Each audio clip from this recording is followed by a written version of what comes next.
Folks, I has an anger. I'm very confused by something, and I want the chance to talk about it. So, as you know, I am a therapist and licensed. I work with clients 4 or 5 days a week. And one of the things that's interesting as a trans woman and a therapist is that by its nature, I have no choice in being political. That is, my very existence is a political statement. I know that sounds weird, but think about it for a moment. By definition, when we're talking about me in practice, the very act of me being there is a political issue. Maybe issue is not the right word. Maybe it's something to the effect of just a reality. As we often say on the left, the notion is very simple. The personal is political. And that's not untrue here. So much to my surprise, in one of the therapist chats on Facebook I am nominally aware of, thanks to one of my dear friends Hanging Wednesday sending me this, I am now part of that group. I want to share something, and I want to read this to you. And I want you guys to turn on your bullshit detectors and tell me whether this feels right. All right? Think you can do that? Cool. So this is called a letter from a reader, my new therapist. And I'm just going to read this verbatim, and you guys tell me what's up. Oh, Carrie Ann just pledged. Oh, Carrie Ann, thank you so much. By the way, I sped up all the gifts. They're a lot sexier now. Carrie Ann, thank you so much for the patronage. I really appreciate that. You're amazing. Thanagor. Oh God, is it acting? It's roboting?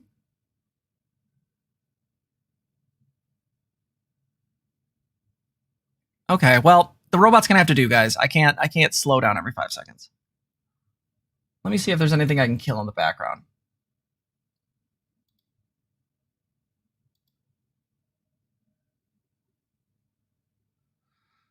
I don't think there's anything else I can kill. Fuck me. All right, well. All right, so the people that are watching the VOD, here's my thing. I'm going to deal with this as best I can, but we're going to move on. So this is by a person by the name of Freddie DeBoer. And here's what it says. I can't verify the specific claims about the therapist's behavior in this email. The emailer provided her real name and basic details about her life that check out. And the therapist she named is real and does online appointments. But I have no ability to know what went on between the two of them in private sessions.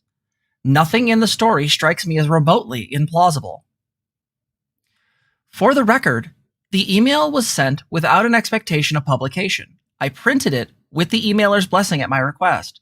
I have cut sections before and after this story as they are not germane, then lightly redacted the relevant portions for privacy, based on the dialogue between us. I will note redactions with ellipses where appropriate. I receive emails about the social and emotional costs of unfortunate, unfair, and ridiculous consequences of when social justice politics go wrong every week. Usually I say, that sucks, and move on. For whatever reason, this one moved me, perhaps because the story is so mundane and the harm so unexceptional. The emailer asks that if you too are moved by her story, you consider donating to the Minnesota Coalition Against Sexual Assault, as I have. For the record, I understand that the basic issues here is one therapist, and I'm not drawing outsized conclusions from this email, but I would ask that you consider the incentive structure we have created for people like this therapist and what the inevitable consequences of those incentives are. So let's stop right there and say this right now. Right then and there, notice the contradiction.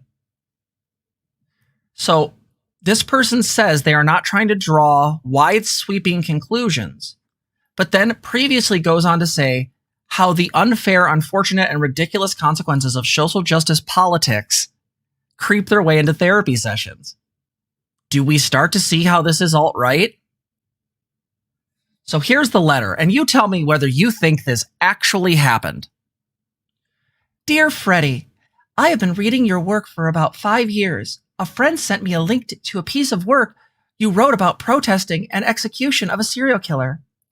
I am a 48-year-old divorced mother of 2. I have been in therapy for the past 2 decades. For over 7 years, I attended in-person meetings with the same therapist, forced onto Skype early in the pandemic.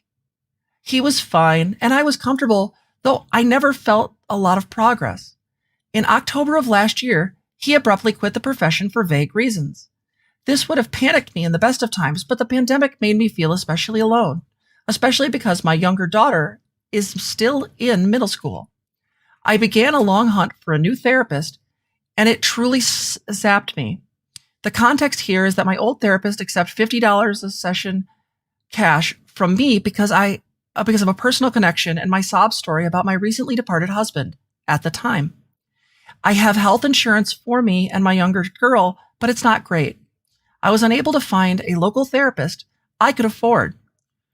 But at the advice of a friend, I tried online therapy. A friend recommended company enthusiastically, so I tried a text-only service for a couple of sessions because it was so cheap, but it was just not for me. It just never felt like a conversation. I felt lucky to find a (parentheses white female) therapist in St. Paul that I could usually video with, but I could drive to after the pandemic. I wonder what he had to redact there. When I really felt I had to. She came highly recommended with great reviews. The intake appointment was great. She seemed really professional and friendly. A female therapist was definitely different, but I felt the vibe with it right away. She asked me right away about sexual issues, and it made me feel welcome. When I was an adolescent, I had been repeatedly raped by (parentheses family member) and a friend of his. I'm not here to give you my sob story, but it ruined me for years.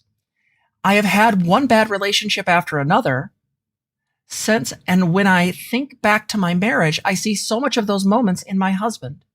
Anyway, there's a lot I feel like I need to talk about, especially stuff at work.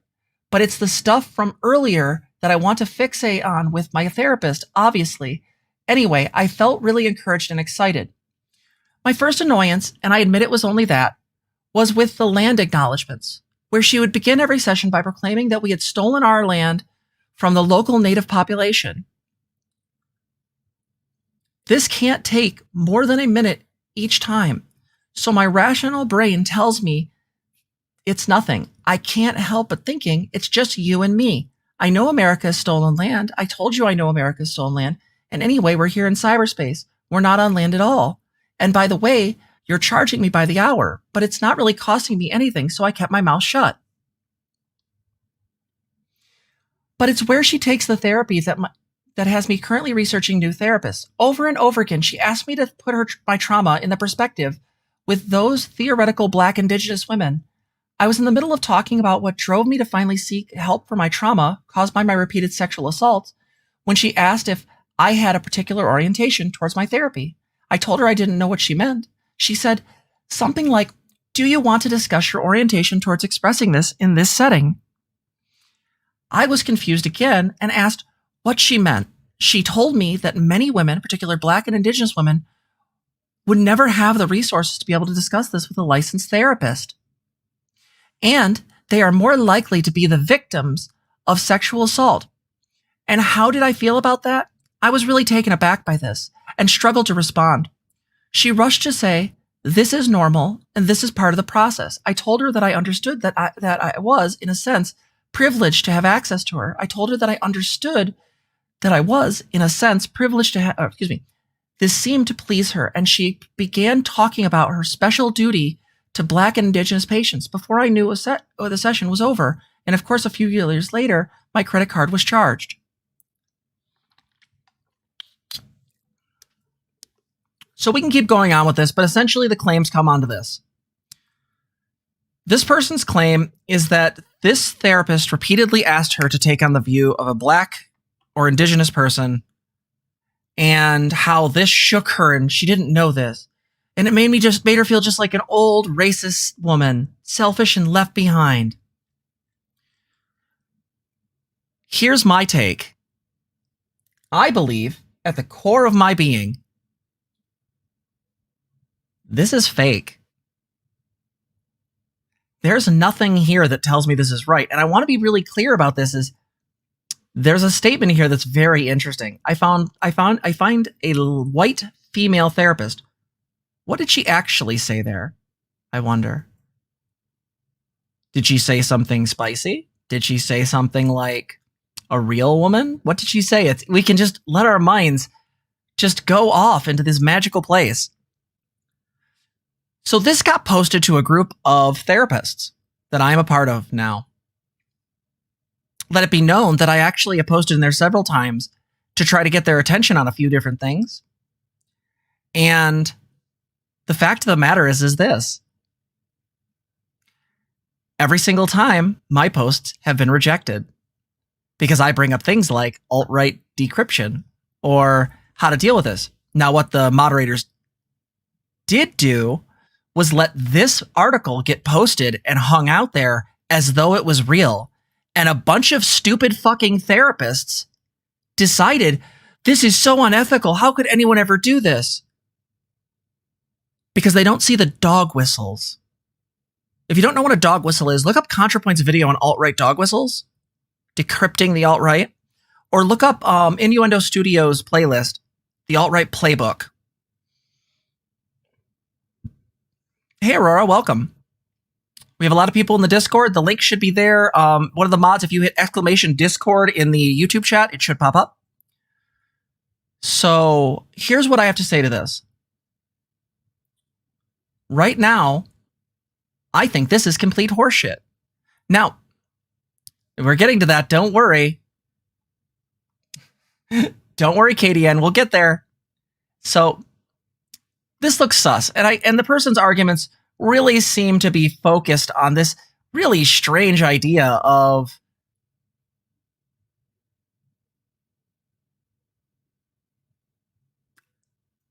how social justice is ruining therapy. Social justice is ruining therapy, guys. Didn't you know?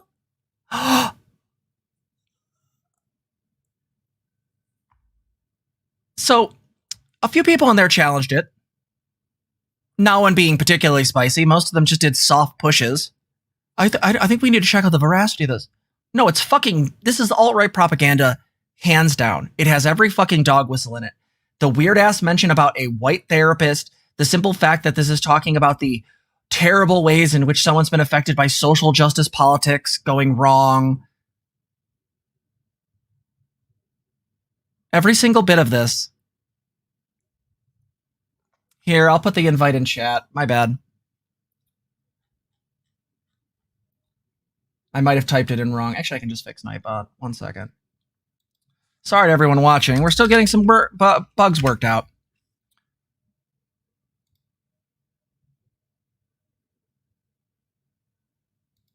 So, while I'm fixing this, let's explain this very clearly.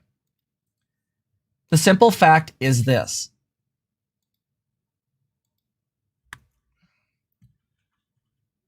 The reality of this situation comes down to one thing. Therapists like this exist. I'm not joking. Therapists who think this way fucking exist. Now, if anyone's been a big fan of this channel for a while, all right, Nightbot should be fixed, my dudes. We're going to come back to that. So here's what we're going to say, really simply. There are therapists out there who are Trumpers. There are therapists out there that are alt-righters. You need to search these people's names and make sure that you didn't get one of these people. Because if you are a marginalized person, I think I have it set to mod. There you go. Thank you, Simbel.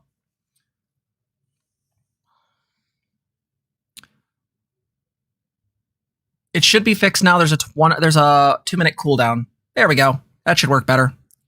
So here's the thing. The reason why I bring this up is because this shit infuriates me. What bothers me about it is twofold. The fact of the matter is that this is an obvious Nazi dog whistle. There's no evidence to suggest this letter that this letter writer actually exists, as there is no really way to describe why this went this way. One of the things you learn very clearly as a therapist is that people leave your office sometimes and they don't hear what you said.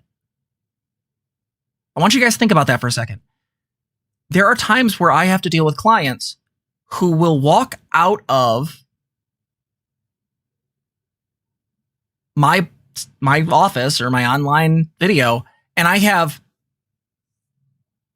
literally no control over how they interpret my pieces of data. So I don't even know if this is actually what happened or if the interpretive function of this was broken. But this guy in retort to the very sort of like, there was like two really weak pushbacks, and then there was like one that was actually kind of doing a little bit of like Socratic dialogue. That was cool. So this guy, thinking that this would like answer the question because of the horrors of social justice, gave us this link. This is Critical Therapy Antidote, protecting the integrity of talking therapies. Let's read their about. Critical Therapy Antidote, CTA, is an organization for talking therapists and allied mental health professionals who are concerned about the negative impact of critical social justice theory, CSJT. Founded in 2020, CTA has rapidly established itself as a significant international network and forum for discussion and action. Our cause is to preserve the integrity of talking therapies at this critical moment. Therapists of all persuasions are advocates of positive change as emergence from crisis. We help people find emotional ground, one that supports human flourishing. This advocacy transpires within Therapeutic Alliance, a relationship that fosters openness and trust. Now in the foothills of the 21st century, profound global change disrupts society and its cultural practices such as talking therapies. The crisis can be reframed in a positive way. Dominant worldviews are being challenged, and this results in a crisis of confidence in authorities of all kinds. Traditional talking therapies can be very helpful during such times because of the emphasis placed on personal agency and discerning one's own solutions. It is important to note that we share a common concern with CSJT, such as a commitment to a fair and just society. Right. We also accept that individuals are conditioned by wider cultural context, and we see theories such as intersectionality as shedding light on people's experiences of marginalization and vulnerability. However, in contrast to CSJT, we believe that an objectively fair and just society is best achieved incrementally via liberal principles of individual rights and free speech. So I want to break this down really clearly. This reads like fucking Sargon of Akkad wrote it. If Sargon of Akkad knew like therapy language, right? We believe in these things too, like, you know, this idea of nonpartisanship and intersectionality, but we hate social justice. The problem with this type of discussion is that what these people are arguing is they're conflating their personal political biases with evidence-based practice. So I don't even know if they're even going to go into that. But look at this. They acknowledge that cultural context affects people. No, it absolutely does read like a nothing burger. Abso-fucking-lutely. Tiamat, that's fucking true. So really clearly, like, understand this. They claim they want all these things, and they even cite liberal notions of free speech, but this is all dog whistles. These are all things asking to be able to say whatever you want and continue being the dominant group. What's horrifying about this being posted is not just that it exists. I assumed that white supremacist, anti-social justice therapists exist. I was horrified by the concept, but I can assume that they exist. But the fact that this type of stuff was being posted and an entire advocacy group for therapists couldn't get off their ass to say a goddamn thing, it's horrifying. Bennington Candy Crush said, the most gracious and possible interpretation of this story is that there's a bad therapist who did a bad job. Yeah. So they're trying to make these generalizations, even though we're not making those generalizations, right? They believe And this is my favorite part. I love them co-opting fucking leftist language. Reject such belief systems, and that authoritarian political ideologies must not be imposed on society at large. Who do you think they're talking about? What authoritarians? You think they're talking about Trump, who was demonstrably an authoritarian? What about Bill Barr that wanted to hit people with secession charges? Are those authoritarians? Probably not.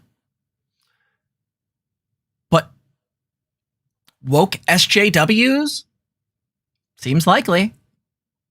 Seems kind of weird.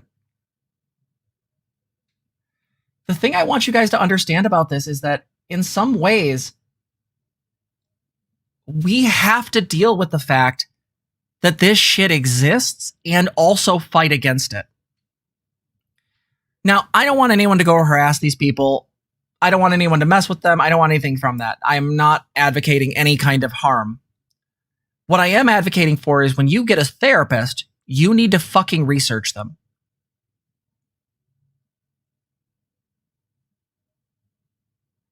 Simple as that.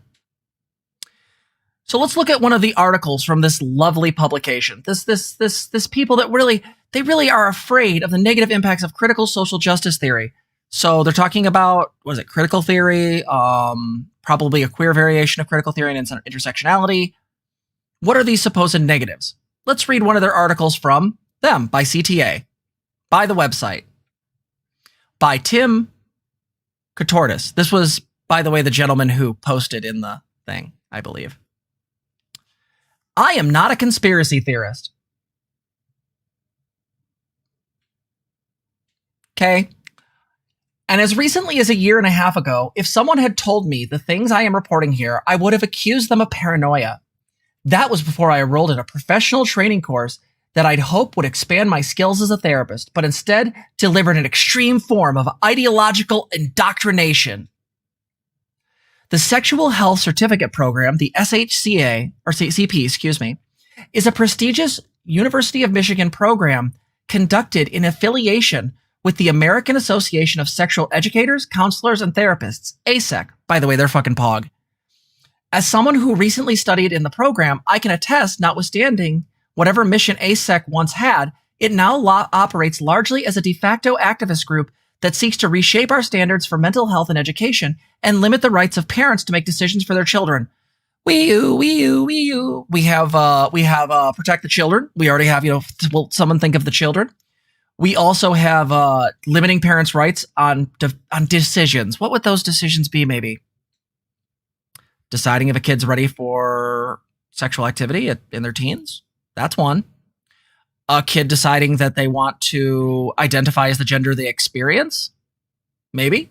That's a thing. Right? And no, I am not an extreme social conservative complaining about the failures of these organizations to support abstinence-only sex education. This is what we call a straw man. Nor do I object to teaching kids that it's okay to be gay or bisexual. Yeah, because you guys let that compromise go a while ago. You're totally fine with people being gay and bisexual. Not really, but you pretend, because it lets you work better with TERFs than that to attack trans people. The agenda of ASEC now extends far beyond those old debates and is into overlapping sets of doctrine that encompass gender, violent BDSM subcultures. Ooh, we got kink shaming. Ding, ding, ding, ding, ding.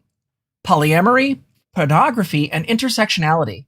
It is focused not on teaching scientifically verified knowledge or responsible clinical practices, but on imposing an orthodox set of beliefs around sexuality. This man is an idiot. Holy shit. This is such reactionary bullshit. Holy shit. So let's be very clear. ASEC probably supports gender-affirming care, which says that kids have the ability to make these discernments. We know this from research, and we know that there's better outcomes for kids when they have the ability to be directly involved in their choices.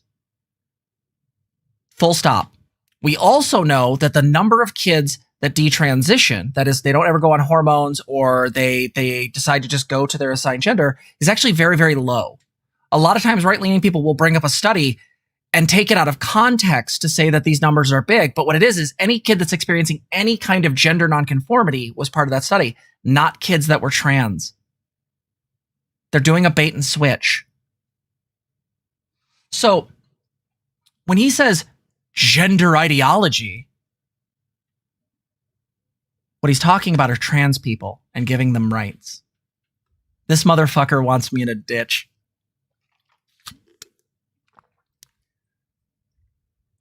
He wants trans kids to suffer. And we know from the data that due to the harassment and shit that they get and their inability to transition, they're, again, trigger warning, their suicide rates are garbage. As far as the numbers go, and I've said this in other videos, the numbers come out to something very, very effective. And by effective, I mean horrible. If you are a trans girl, 29.9, I believe it is, percent chance that you've attempted suicide. 42 to 43% is if you're non-binary, and over 50% if you're a trans man. Now that makes sense, as I've said before, based on socialization. We know based on cis people that cis girls tend to attempt more frequently, but cis men tend to succeed more frequently, but attempt far less so. So it would make sense that if any of that socialization remains within a trans person, that they might still have some of those social behaviors. That is, there may be more of a likelihood to try in certain cases for someone who's a trans man, and someone who's a trans woman may try less, but succeed more frequently. I have to double check on that success thing, but I would guess the data shows that. But we know that those attempted suicide rates are clear. Human Rights Watch clearly outlined this. Violent BDSM subcultures. Do you mean just kink, like BDSM? Like the fact that we have data on this that shows very clearly that there is no real evidence to suggest that this is a problem? We know that kink doesn't come from fucking trauma. We know that kink is perfectly a healthy thing to engage in. We know that kink is often tied to ways of self-expression and ways in which sexuality can be more complicated than simple, you know,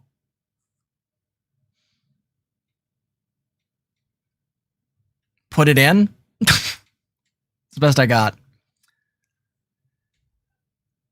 I actually, in my undergrad, argued with a therapist about this. She mentioned that people who did kink was always about, yes, piping. BDSM can also help with trauma. Fucking true, Brittany. Fucking true. So, but this guy goes on to talk about the fact that he's not a social conservative and then uses this like weird, I'm going to say this is probably, what the fuck is that called? Ad absurdum? Or a red herring, one of the two. But essentially what it breaks down to is this motherfucker is basically trying to say, I'm not a conservative that only wants abstinence only. I don't have a problem with you're gay or bisexual, but I am against this orthodoxy of gender ideology. Do you mean 30 to 40 years of research showing very clearly the outcomes of trans people when they're supported and the reason why we have gender affirming websites and practices? I can link in this video if you guys want the actual orthodoxy of gender that's being used by WPATH. And what it is a pretty short PDF that essentially breaks down the way gender affirming care works. I'll put it in there. Remind me in the comments if I forget. So let's go on to specific. The ASEC program teaches that self-defined gender identity should dictate a person's status in law, while biological sex is all but meaningless. Pog. Sounds good. Gender is constructed. Gender is the way we associate things in society. There's no reason why we treat women shittier in society. It's that we just assume that's how it should be because that's the way the roles are structured. Now, should there be things that are based on biology? Sure. But I don't mean biological sex. That gets dicey. I would say biology in this case would, yeah, period equity, the pink tax, all that shit needs to be taken care of because it poorly affects not only cis women, but non-binary people and trans men who still have vulvas and uteruses. So yes, some things do need to be helped by the biological argument, but nothing in there actually argues against people's self-identified gender, full stop. That any supposed difference between boys and girls are culturally imposed artifacts and labels applied to humans at birth. So I'm 99% on this one. A lot of shit is socially constructed. The only thing I think that isn't in my case is that there is some evidence to show that there are brain differences, but those are very wide swath discussions. And also, and to be very clear on this, there is also some questions around the idea that different effects on hormones happen to different trans people. That being, Trans men sometimes, but not always, report increases of anger, and trans women sometimes on HRT will report increases of moodiness or depression. Now, we could say some of that's socially constructed or performative, but some of these people aren't really doing that from what I can tell.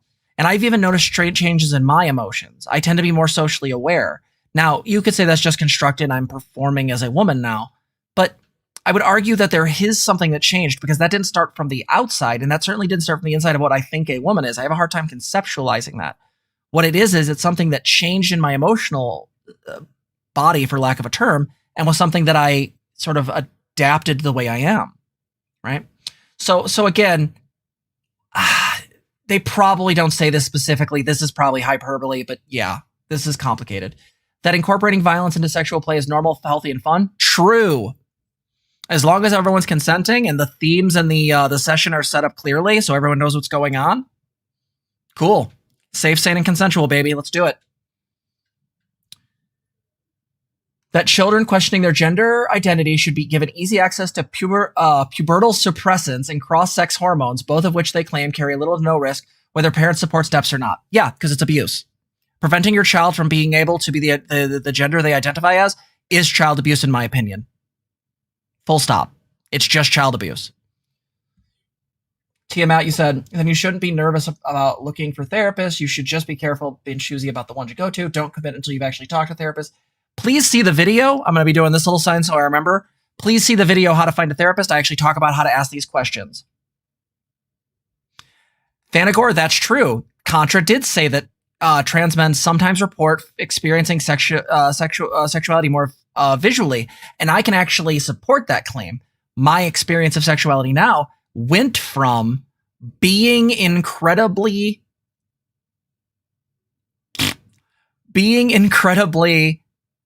visually based to being not visually based at all. I can see a picture of a pretty girl, and she's pretty, but there's not like this visceral drive there anymore. I really like the way Contra framed that in that video, too, talking about the way her sexuality changed. I think this was in the autogynephilia video. The idea that sex felt like getting a demon out. There was this sort of rush to want to do this, and then like sort of a weird clarity, or what some right-leaning douchebags call like post-nut clarity. There's a truth to that feeling of getting something out of your system that I just don't have now. It's very fascinating. Well, and I'm glad you did, Patricia. I love you, and I'm glad you're here. You're fucking pog. So here's what we're going to say to this.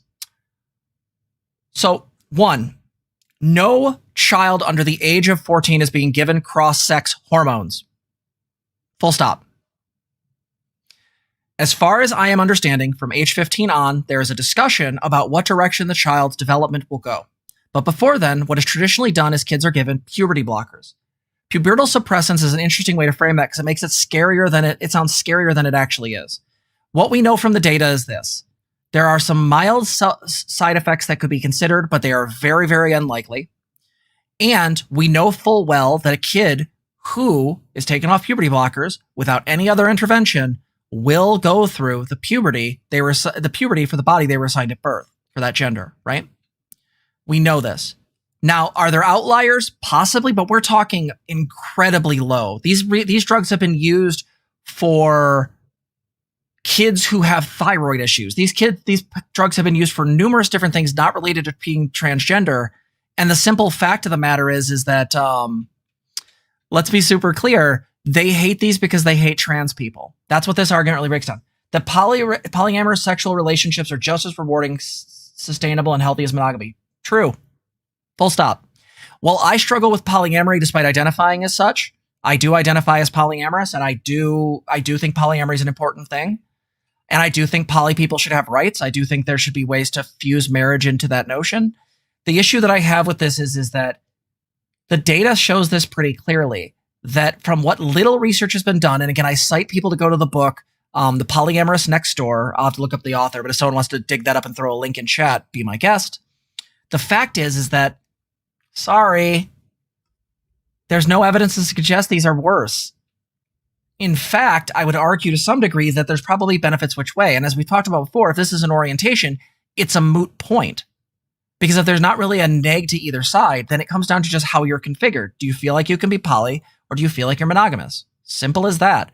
And they can be fulfilling. I've known poly couples and polycules that are fucking amazing. I've known people who are like, one of my dear friends I've talked about on stream before, my friend Hannah, is like my poly champion. I fucking love that person. Jesus Christ, they're gorgeous and wonderful. I fall in love with too many people. Meow. Anyway. So that's silly. That sex work is just another kind of legitimate career aspiration. True. Sex worker rights. By the way, if you want to watch a fucking queen, go check out Merrick DeVille. I love this woman. She's so hot and so fucking amazingly intelligent and just funny and great. And she plays Stardew Valley on stream. Fucking do it. Please go sub to Merrick DeVille for the love of Christ. Yes, Jamie Dodger does have a PhD in psychology, and he is in fact fucking amazing. He actually showed one of my tweets on stream once. It was funny as shit. It was the one that said, I wasn't sure, or I felt a little ambivalent about growing boobs. Or what was it? About having boobs, but they've really grown on me. It's a great little pun. It's the same thing as that, getting stuff off your chest thing that trans men get, right? So let's break this down further. Sex work that is exploitative and harmful, that involves human trafficking or the greater porn industry, which has issues within it, great issues within it, are in fact cringe. They are awful. Sex work that is self-initiated and done under the control of the person doing it, totally legit. This has existed for all of time, and the fact of the matter is that there are sex workers I've talked to. I've mentioned, for example, it's the industry, not the practice. Absolutely fucking true, Tiamat. I don't know why it's not showing your guys' names up there. I might have to refresh that thing, but it might go robot again, so I'll do it afterwards. But here's the thing. Like, cite me data that shows that voluntary sex work on the part of the person is negative. My conversations with briefly interacting with the content of Merrick DeVille and my conversations directly for literally 6 hours with Alice Little told me very fucking clearly, sorry, these girls are well put together and intelligent as can be. Fuck off. That not only the use of pornography is normal and healthy, but the refusal to use pornography is unrealistic or even pathological. That is a lie. This is probably talking about the puritanical attack of people who use porn, and they probably think that's problematic. This seems like a really weird reframe. Fucking sources, please. Furthermore, that not only is the use of pornography normal and healthy. Oh, I already did that one. Yeah. So if you use pornography sparingly, but you use it, like anything, it can become problematic, but using it occasionally, no harm, no foul. Do I think there are problems with the messages in, fucking stuff like that? Sure. But the reality of the situation is that that's true with anything. And well, there's questions about this use. As I said in a previous video, talking about my spiciest take, I actually think the use of pornography in some ways can prevent people from acting out in particularly criminal ways. There's some data to show that. So come at me. Where's your data showing that this is always bad? Because that's what that's asserting. Yes, Brittany, that is true. Trans healthcare is also viewed as superfluous, which is why people are so adverse. Yes, because they're bigots. Full stop. The discussion of conceiving and raising of children is, at best, peripheral to the study of sexuality, and at worst, a relic of patriarchal and heteronormative systems of oppression. Wait, what? That the discussion of the conceiving and raising of children, at best, this feels like this is just homophobia. This is just homophobia. There's something going on here with think of the children. Because this raising the kids thing, that is that. And again, they did the whole libertarian thing at the top of, it's okay if you teach them about being gay and bisexual, but I'll shake my finger at them and say, don't be.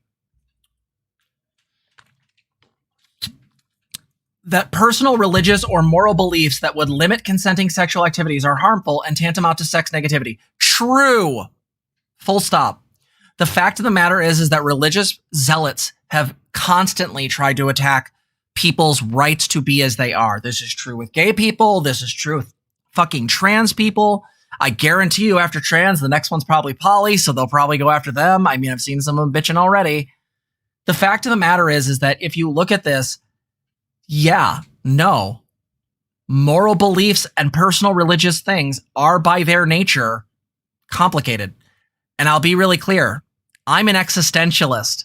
This shit's all constructed, every bit of it. It's just meaning making, just using less or more sophisticated systems. The fact of the matter is, your moral beliefs are not a universal or objective thing. They are yours. There is no such thing as good or evil. There is no such thing as right or wrong out of context. But in context, we as human beings do have rights and wrongs. We know that things cause harm, and we've chosen to decide evolutionarily that harm is bad. That's a very different argument than this is objectively bad forever. So this idea that your personal religious freedom should probably stop people from being kinky, I guess maybe if they're being exhibitionists in their fucking car when you're trying to walk into a Walmart, sure. Yeah, no, I'm sorry. Like, these people don't understand what the term objective is. No, your meaning is constructed, just like mine. And mine's better because it makes people happier. In my world, people are the gender they identify as. In my world, there's a very simple way in which we deal with these things. The way you deal with people like this, for example, is you make them politically irrelevant. That the most important lens through which to view any situation, including those involving sex, is the lens of power and oppression. This is bullshit. Yes, you can use this lens, especially in issues where consent has been violated or ways in which implicit consent has been violated. But the notion that this is always true, no, this is just a straw man. And by the way, I love the infatish doctrines connected to social justice. I love this. By the way, I know for a fact this is a white cis guy. Holy shit. All right. And last but not least, my dear friends, and perhaps most importantly, that all of the foregoing is to be encoded in the system of pedagogy and transmitted to children at the earliest possible age. True. I think that representation matters. I think if you make kids aware very early on that being a lesbian's cool, being bi is cool. Hey, little boy, it turns out you're a little girl. That's freak pog. You don't have a gender? That's cool too. People never can sort why these things are bad. They just fucking hand wring. Oh my God, it's going to be so bad. Oh God, someone think of the children. And the kids are just like, I'm a girl now. Win. I'm going to go play with Legos. I fucking hate these people. Jesus Christ. Not the kids, these fucking goddamn Nazis. Many, though not all of these ideas can be sourced to what some call gender ideology. Yes, fucking conservatives. Oh, and TERFs. A loosely defined set of beliefs that rest on the premise that all of us have an inherent soul-like gender identity that transcends biological reality. Holy shit. So first off, not even gender essentialism even tries to argue this anymore because it sounds like magic. It's a religious claim. Like, I'm just a girl inside. No. I look at the way my experience interacts with the world, and I notice that I have dysphoria and discomfort when I interact in certain ways. But when I grow my tits out, wear a cute tank top, and wear pigtails, I feel pretty good. I also look pretty good. Yeah, none of y'all even said shit today. So this gender ideology also presents the idea of man and woman as a false binary. True. Biology shows this to be a bimodal thing. And replaces the reality of the human sex dimorphism as a spectrum-based construct. No, it is. It just is. That's how biologists talk. You're wrong.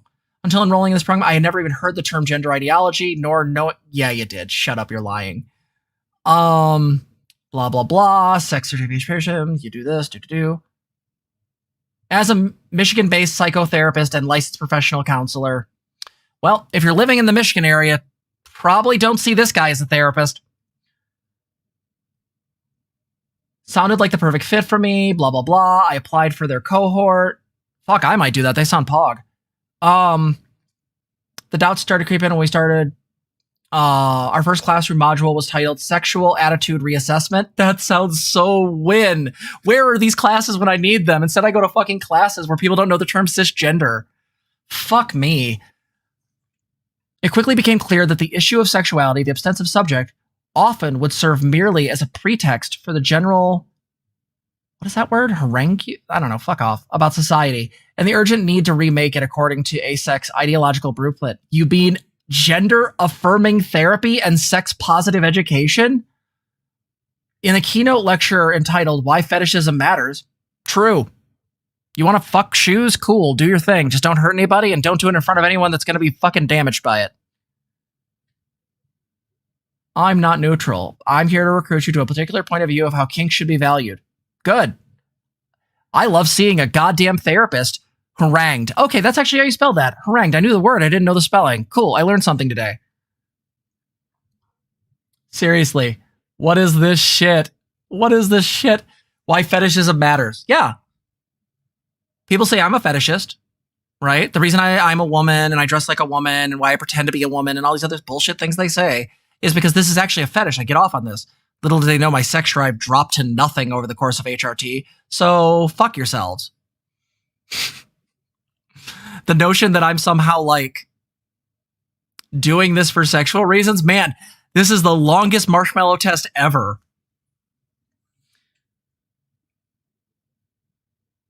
By the way, I love hearing that a therapist was like, no, my job is to fucking convince you. This does not happen in a lot of discussions. This happens very infrequently. So moving forward. From the get-go, the scientific content was mostly superficial, according to you, and often undercut by claims that the very idea of truth is harmful. No, it's the idea of objective truth, you fucking numbskull. And even oppressive. True! Because when you assume things are objective truth, no one's allowed to move against the hierarchy. You ever notice that like religious zealots and a bunch of other motherfuckers try to do this? They'll say things like, this is just objectively true. You're a boy and will always be a boy. Why? Well, because you have a penis. Why? Like, if you keep playing the kid game of why, eventually their fucking argument just falls apart.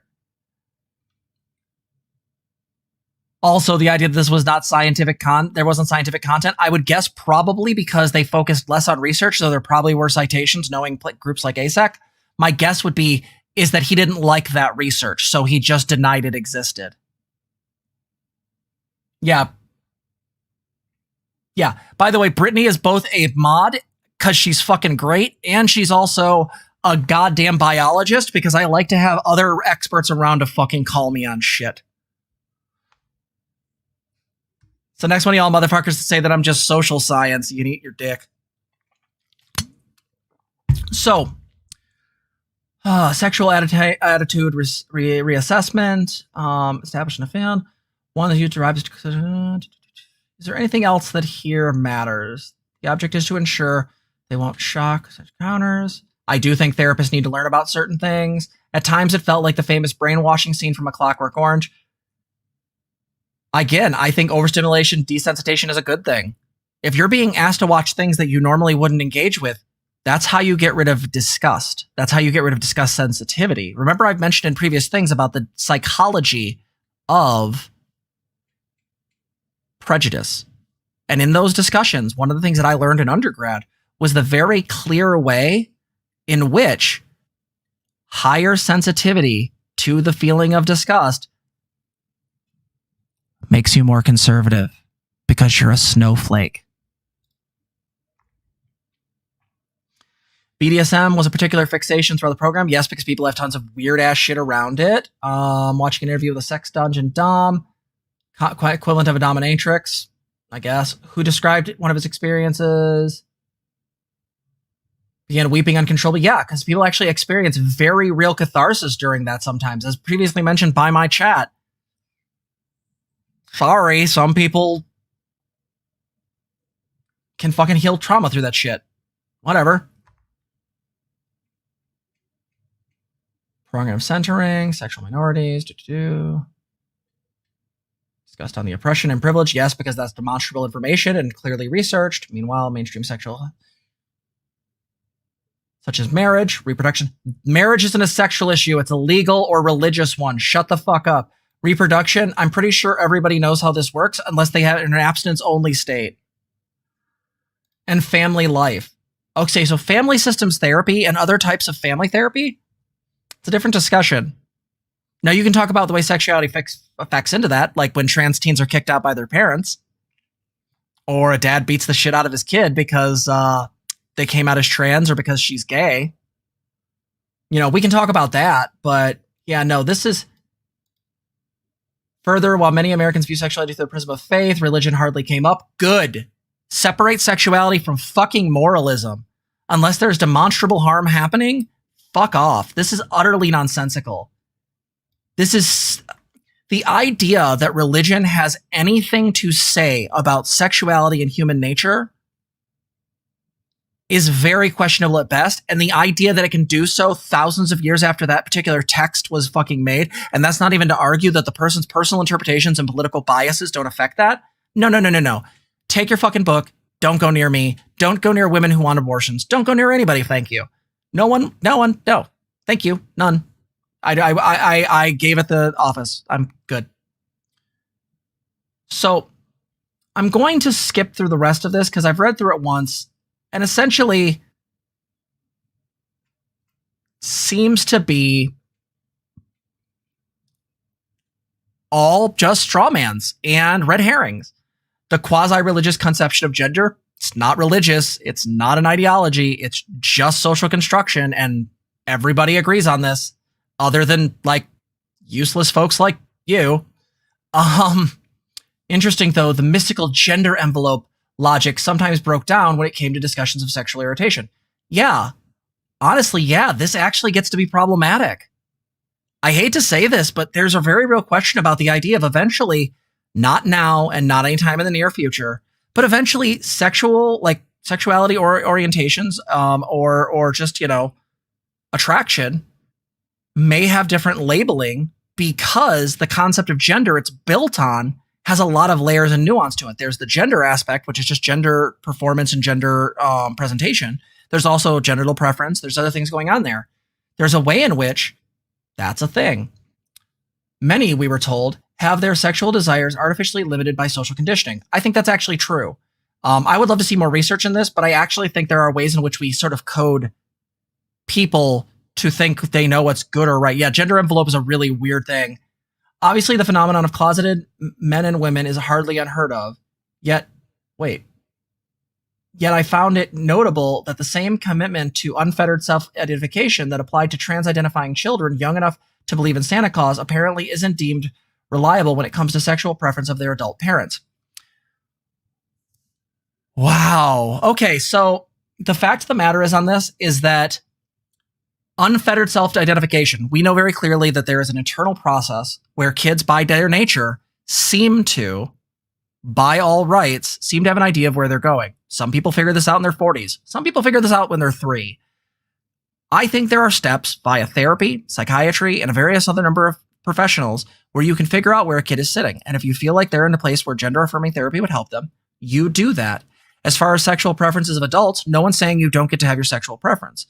What they call out is the fact that when people's sexual preferences are built on hierarchies and power. For example, the super straight shit. Didn't think I'd bring that up again. I don't date trans women because they're not women to me. Now you've stepped in it. That's what this is talking about. They're arguing the falsehood, that fucking weird ass thing that came out of nowhere, that trans people are trying to get you to fuck them. No one is trying to get people like this to fuck them. Unless they're fucking trad wives that like wearing fucking aprons. A meta theme that emerged from the course, which is the idea that we wouldn't just be graduating in the role of therapist, reliable combatants in the culture wars. So again, culture war is a fucking ironic term. No one on the left, I think, uses this like legitimately. The fact of the matter is that, full stop, this is right-leaning talk. Right? So while critical theory wasn't explicit, every lecture was saturated in it. So this goes into why critical theory is a problem. We're going to have to talk about critical theory on stream. I might bring this article up again, but I'm going to leave that be for now because most of it's probably fucking stupid. With such frameworks, sex education shall not be deemed truly inclusive until it incorporates every aspect of sexual activity. True. God, this guy talks a lot. So, Tim Courtois. I'm going to call him that. I don't give a fuck how it's said. Here's his website. So here's the fact. I'm going to bring this up and then we got other segments. I'm going to put criticaltherapyantidote.org in the description. If you're looking for a therapist in the Great Lakes area, make sure they're not on here. If you're a trans person or a gay person or a non-binary, which is also trans, but I'm trying to be nicer to you fucking people. Any of that. Do not go near these people. They are alt-right. The only way this could have more dog whistles is if there was a Pepe frog giving the okay sign. If you like this video, please like, comment, subscribe. Tell me what your thoughts are about this garbage down below. It's actually really important for me to hear what you guys have to say. If you want to donate to me at streamlabs.com/transgirltherapist/tip, or you become a patron. Earlier, we had someone become a patron. It was pretty fucking great. Please, please, please check out our Patreon, patreon.com/transgirltherapist. And yeah, no, these are the people I'm combating. This is the problem in mental health. This is why mental health is political. Never forget. And I'll see you in the next one.